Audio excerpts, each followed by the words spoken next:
Hi everyone, this is Sarah B. Hansen, ready to teach you a watercolor project that's almost like stained glass. It's very fun to do and fairly easy to do.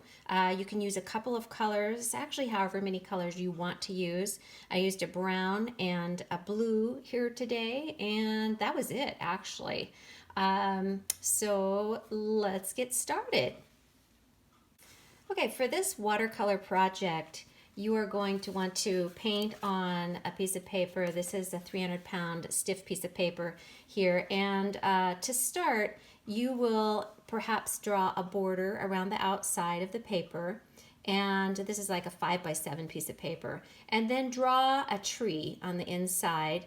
And with your drawing, you want to make sure you've got a lot of spaces, kind of abstract spaces in here, of branches crossing over, coming out, and make sure branches have thickness to them so that you will be painting just the inside spaces. And this is basically learning about negative painting. In other words, you won't be painting the tree at all. You will be painting the spaces behind the tree. And you can, if you'd like to, if you have liquid mask or liquid Frisket, you can go ahead and mask all of this tree off, the tree itself, and put resist in here. But I'm not going to do that today, just for the purpose of this being a little bit more simple, a little more splashy, and just have fun with it. So to begin with,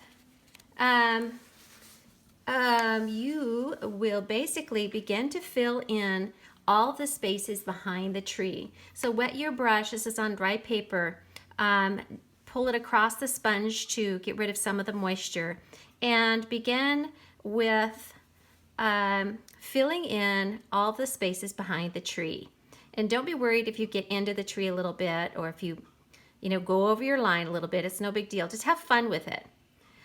While some of the color is still wet, and while you're still working on a spot, you may go ahead and charge that spot with another color. This is Quinocridone Burnt Orange, and the blue-green I'm using is Antwerp Blue. So with each space, I'm filling in the space with color, and then I'm rinsing my brush and grabbing just a little bit of the brown and bringing up right up against the blue. So this is happening with every single space that I cover. And I might start with the Quinocridone Burnt Orange, and then go ahead and use the Antwerp. And we're getting a nice, fun, interesting color here of a mixture of two different colors, and it's going to be a really pretty project.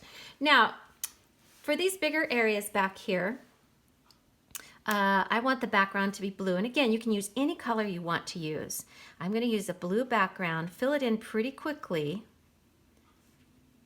with Antwerp. And then I'm actually going to lay in the Quinocridone Burnt Orange, rinse my brush off, grab some Quinocridone Burnt Orange. I'm mixing it with some water here and placing it over top. Don't stir too much. Don't get crazy with it. Just place it over top and allow the two colors to mix right on the paper, okay? Now, what's fun, if you have table salt, just sprinkle that over that little area there, just a tiny bit, or you can put it in your hand and pinch some out. You don't want a lot of salt. You don't want a big glob of salt, because it sticks in the paper and it's really difficult to remove, and you just don't need that much. And what the salt does is it gives your background a very, very interesting look to it. I'm going to continue on my way this way, but I'm deciding to make this area a little lighter at the top. So this is going to have more Quinocridone Burnt Orange than the Antwerp, and that's so that I can get kind of a feeling of a glow behind the tree. I'm putting just a little bit of this in here, but a little bit more Quinocridone Burnt Orange than Antwerp. But you can experiment with this, have fun with it, play, and don't worry too much about the specifics of all these colors. And just fill in all of these areas in the background. Okay, so as you can see, I have filled in a lot of the spaces in the tree branches up here. And gotta get some more salt on that while it's still kind of wet. And so I'll show you this up close here. You can see I've crossed over lines in some places. I'm not worried about perfection here. I'm just really interested in combining the two colors together in each section and maybe having a little bit of a flow of the direction of the colors. I'm trying to concentrate the Quinocridone burnt orange up here a little bit higher in the tree, making it feel like maybe there's a glow or a sunrise or a sunset or something going on behind, and allowing the mixture of colors in the center and then allowing the blue to be down here in the lower part. Ideally, you would want to salt your texture while everything, before your so ideally what you want to do, let me rephrase that, is paint your whole painting, make sure it's still wet, and salt everything at once at the end. But because we're going kind of slowly here, I'm just salting very lightly each little section. I'm going to paint this together with you in the background again to show you just how I apply that paint on a larger area like this. You can wet the area first if you'd like to. I'm preferring not to, and the reason why is because the more water you have, the more faint the colors will be, so not quite as vivid. And in this case, I want this blue down here to be pretty dark and vivid of a color. So I'm going to go ahead and paint onto dry paper, and I'll show you how I do that. I'm going to try to get some of that salt off there first. This is not dry yet, by the way. So I'm going to grab some Antwerp. I'm going to go ahead and get quite a bit on my brush here because I want the darkest colors next to the trunk. This is going to be my focal point, obviously, and you want to have a little variety in intensity. And so laying this Antwerp, keep saying Quinocridone, Antwerp in here into the whole area in general. Big broad strokes, and the color is right in there all the way to the end. I've got a border line there. Okay, wetting my brush and grabbing some Quinocridone burnt orange and dropping it right in on top. Not doing a lot of stirring. I'm just laying it in on top, bringing it all the way to the edge here. Not a lot of stirring again. And then some salt in my hand. This is the best way to salt. If you don't put it in your hand and pinch it, you end up with way too much on there, and it's so hard to remove, like I said before. So now you can see there's some fun texture happening in here.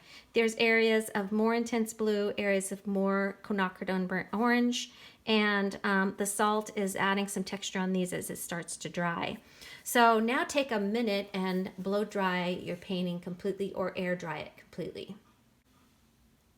Okay, having completely dried my painting, it still has salt on there, little salt pieces.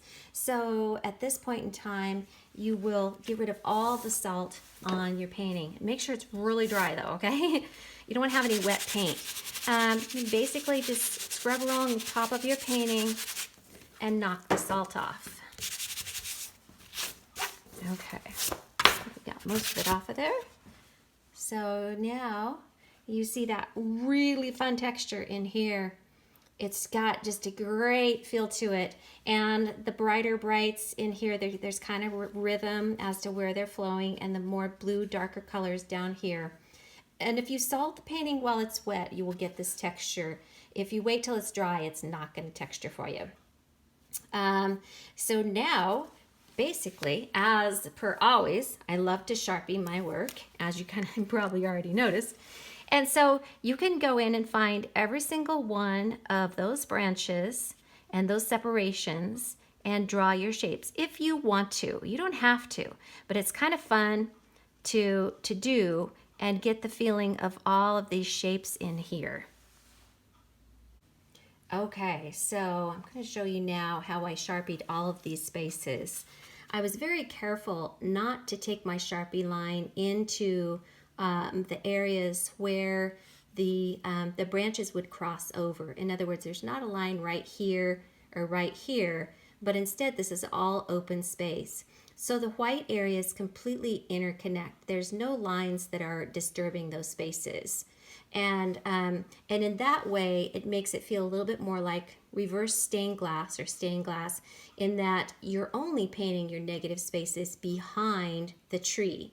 And that is how it all becomes a little bit more interconnected. You can see all these shapes back here.